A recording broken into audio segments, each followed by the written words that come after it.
Kita sudah biasa memperhatikan kalau mau melihat orang tua, lihatlah anaknya itu ya, like father, like son. Jadi kalau Anda perhatikan, anak-anak kita itu punya kemiripan yang luar biasa dengan orang tua. Entah yang gayanya apa gitu ya. Nanti kalau Anda perhatikan dengan baik, misalnya Pak Rusanto itu nanti di anak lakinya ini akan kelihatan, oh ini Rusanto kecil gitu. Dalam kita semua seperti itu ya. Saya juga pernah kaget gitu ketika pas waktu itu anak saya masih kuliah, saya ke Salatiga jajan makan siang di dekat Kodim itu. Lalu pas makan tiba-tiba bapak itu, bapak ayahnya happy ya. Bisa tahu gitu, gak pernah ketemu sama saya gitu. Ya seperti itu kira-kira. Jadi orang bisa dengan mudah melihat kayak apa gitu, orang tuanya karena dari anaknya.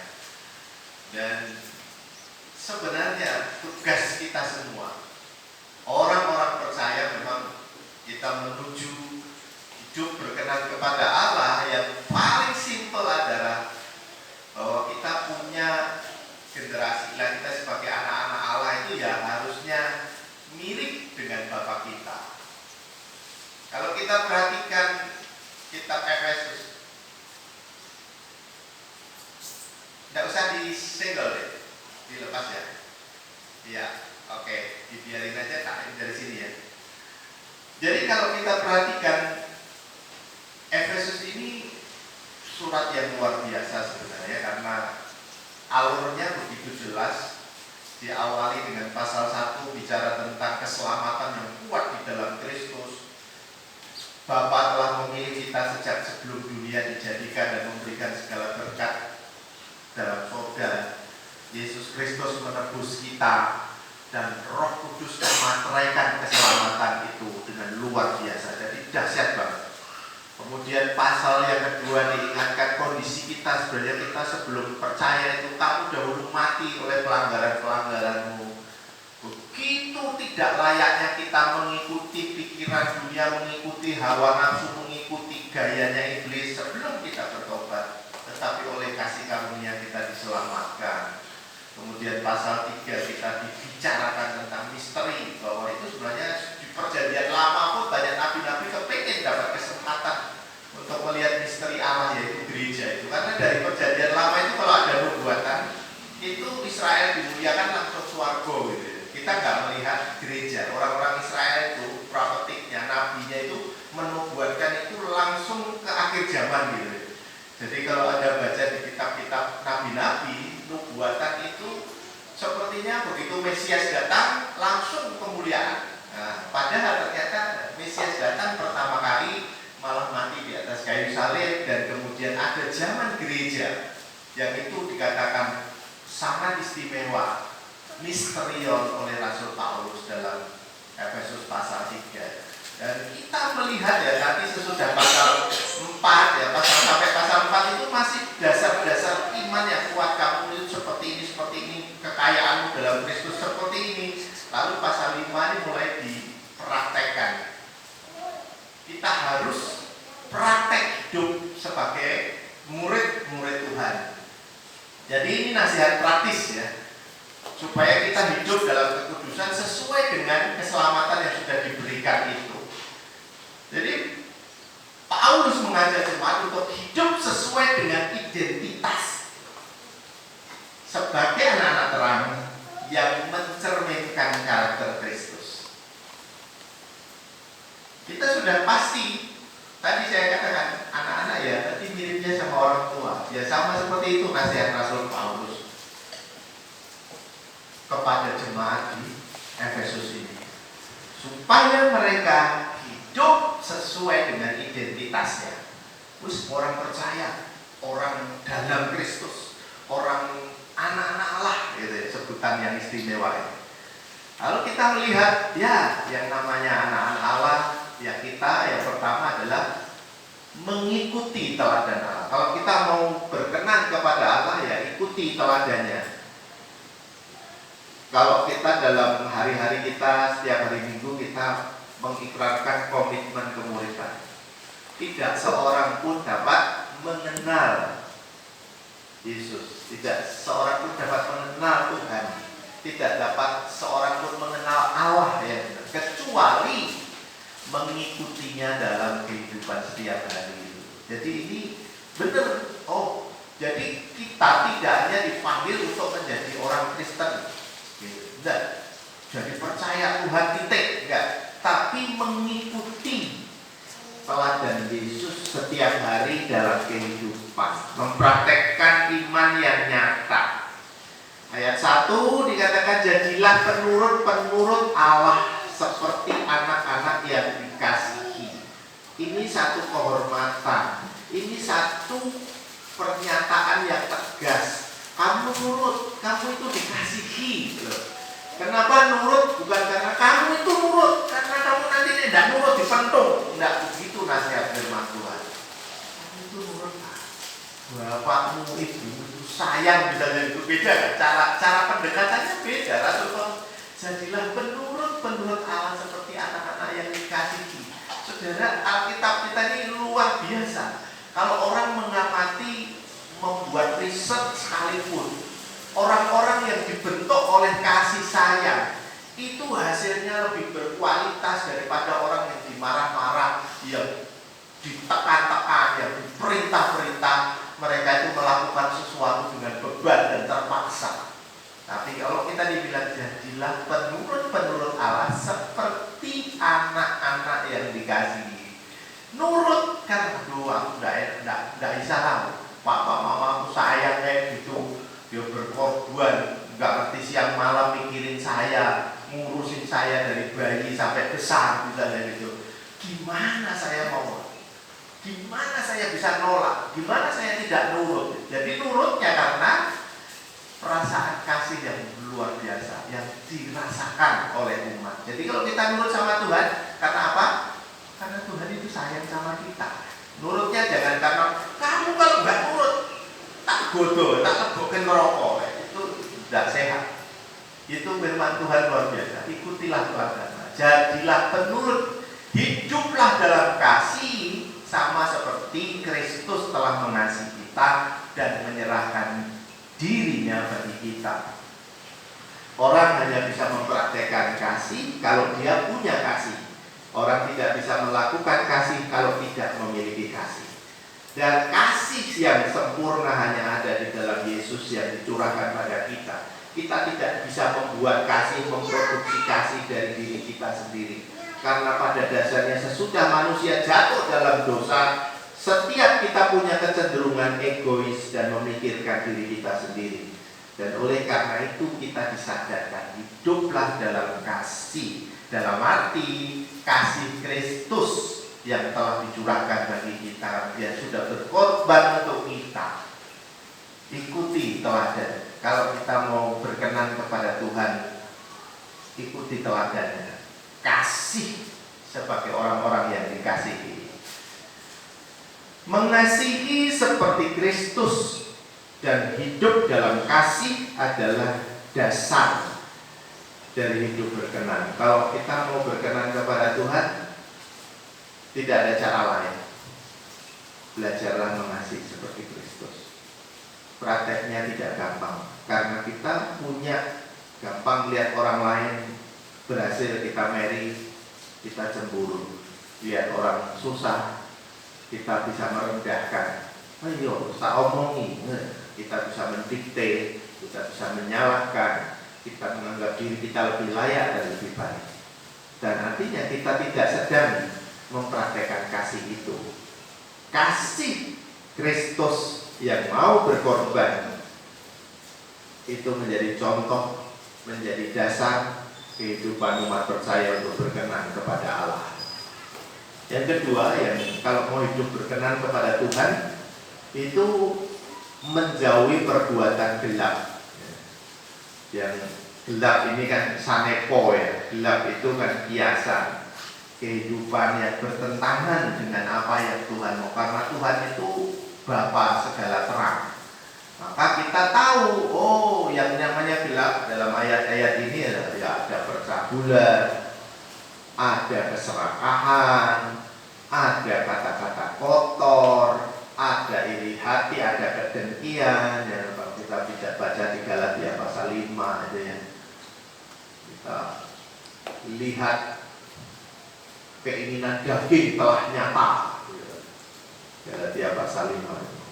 Pembunuhan, iri hati, keserakahan, semua ya, dan itu gelap, dilakukan di luar terang. Makanya ciri khasnya orang-orang yang melakukan dosa itu selalu sembunyi-sembunyi, selalu tidak mau terbuka, selalu melakukannya di balik. Nah, masalahnya sekarang di dunia modern, orang sedikit-sedikit memberi kelonggaran untuk melakukan sesuatu yang salah dibungkus dengan seperti hukum lebih baik begitu ya. Misalnya ya seharusnya kita mengasihi istri atau mengasihi suami satu gitu ya. Kemudian ada istilah nikah siri gitu. Itu kan kayak ditolong oleh hukum ya, bahwa di dalam masyarakat itu seperti sah begitu. Tapi itu bukan hukumnya Allah. Itu adalah cara-cara kegelapan untuk menyamarkan apa yang seharusnya ditentang oleh Tuhan, yang seharusnya ya memang dosa ya dosa. Yang dikatakan ya, katakan ya di atas ya, tidak di atas tidak. Supaya orang itu bisa merasa tidak bersalah, hukumnya yang ditambah-tambah. Oh ini pakai ini, kawin kontra, nikah siri, atau yang lain-lain juga begitu. Dalam tindakan-tindakan supaya orang bisa melakukan hal-hal yang gelap. Kadang-kadang orang membuat klausul-klausul yang memang bisa menjadi pintu untuk sebuah kejahatan. Tapi itu bukan anak-anak terang.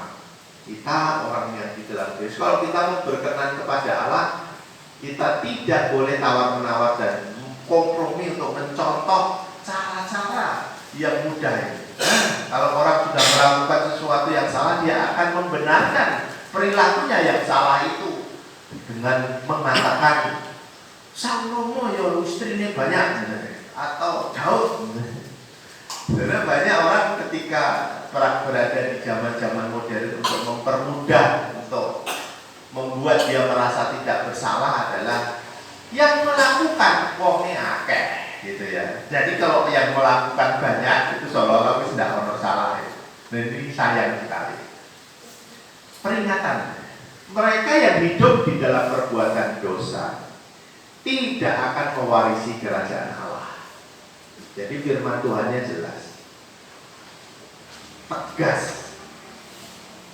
Yang mewarisi kerajaan Allah ya mereka-mereka yang menghidupi pimpinan Roh Kudus, dan mereka hidup menghasilkan buah Roh Kudus yang tinggal di dalamnya.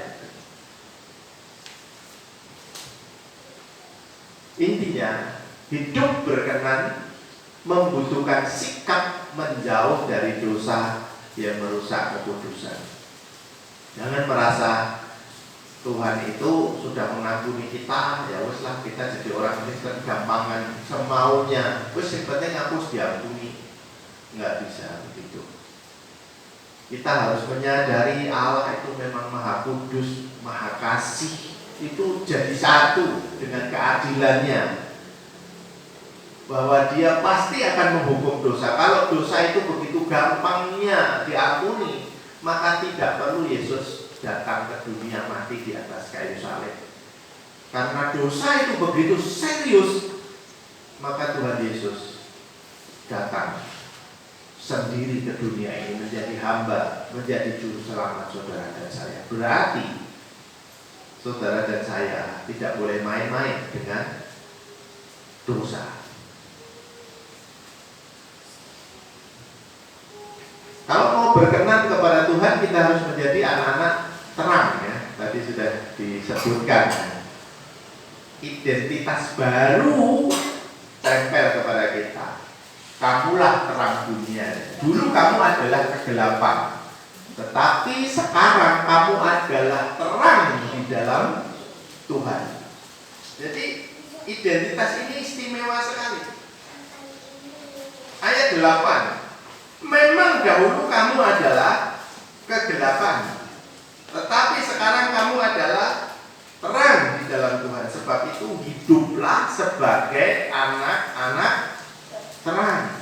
Jangan kalah sama Philip. Terus terang terus begitu ya, walaupun mati juga gitu ya. Tapi itu mengingatkan kita bahwa kita ini sebagai anak-anak Allah adalah anak-anak terang. Hidup terbuka, tidak terlena, kita terbuka. Kita pakai identitas baru ini, kita kenakan. Buah-buah terang itu adalah kebaikan, keadilan, dan kebenaran. Di mana ada terang, orang lakukan yang baik. Orang melakukan sesuatu buruk di tempat terang, isin saudara. Nggak bisa. Kalau wadah mau melakukan jahat, pateni lampu nih saya loh. Itu ya umum. Jadi buah-buah terang ini adalah kebaikan, keadilan. Indonesia kalau nggak viral dulu, nggak ada aturan gas gitu ya. Jadi keadilannya diviralkan dulu, lalu kemudian orang-orang yang tertindas itu diviralkan, kemudian dibela sama pengacara secara gratis gitu. Terus bisa menang, wah, puji Tuhan. Tapi seandainya nggak ada kesempatan untuk itu, sekarang karena apa? Sudah terbuka, terang itu jadi kayak flash gitu, orang langsung bisa tahu. Dan kebenaran adalah buah daripada terang gitu ya. Kebaikan, keadilan, dan kebenaran. Tindakan apa yang kita perlu lakukan? Jangan bersekutu dengan kegelapan, tetapi singkapkan dengan terang. Ya, istilah singkapkan ini tahu? Singkapkan semua yang terselubung. Dibuka itu yang delik-delik sing di belakang-belakang neng ngarepe kaya api-api neng mburi mancal-mancal fitnah, dan itu enggak boleh. Jangan bersekutu dengan kegelapan, tetapi singkapkanlah itu dengan terang. Ini ya Tuhan.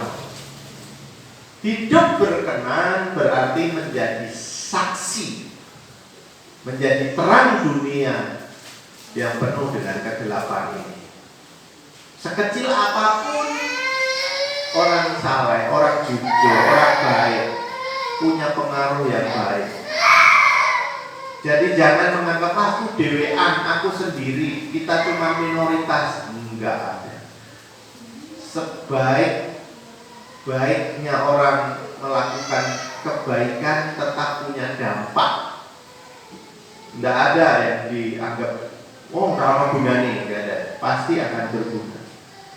Suluh, ya, lilin, mati lampu, ya lilin berguna banget. Tadi malam kami mati lampu cukup lama. Mungkin nggak merata ya, sini hidup kali ya. Ada 2 hari ini ada hujan dan lumayan ada angin juga di kota, dan kami mati lampu. Terasa harus pakai lampu-lampu cadangan itu.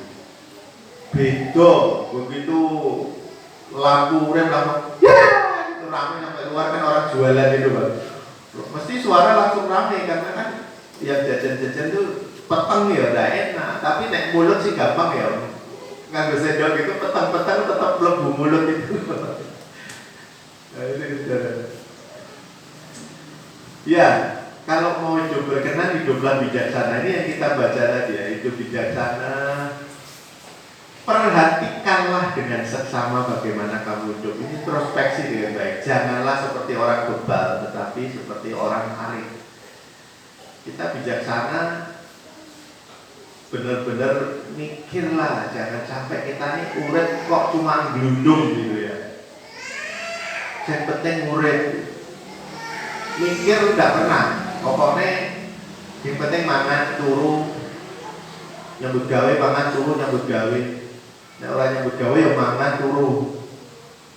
Lah Pak, ada cuma itu tok dalam hidup kita. Padahal enggak. Kita itu adalah anak-anak Allah. Maka sesederhana apapun kita bisa punya dampak. Entah kita di waktu-waktu kita mendoakan anak cucu, tidak harus mikir agama nih, doakan anak ya, doakan video agama ya lah, pokoknya didoakan mereka. Syukur kalau mereka bisa mengenal Tuhan. Cucu gereja didoakan. Hidup bijaksana. Jadi kita benar-benar tidak menggunakan waktu ini dengan sia-sia ya. Dikatakan manfaat, pergunakanlah waktu yang ada. Kenapa? Istilah itu istilah menebus, bukan pergunakan waktu pakai gitu. Kalau tidak dipakai tidak apa-apa, bukan begitu. Ternyata istilah Yunani itu lebih mengarah kepada tebuslah waktu.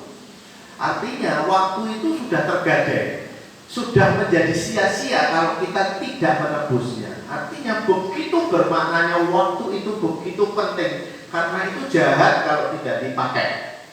Sehingga ya, saudara akan bisa merasakan sama-sama diberi waktu 1 hari 24 jam. Ada yang menjadi orang yang sama sekali tidak dihormati oleh orang, berjalan di jalan-jalan dan jadi gelandangan. Ada orang yang sama-sama diciptakan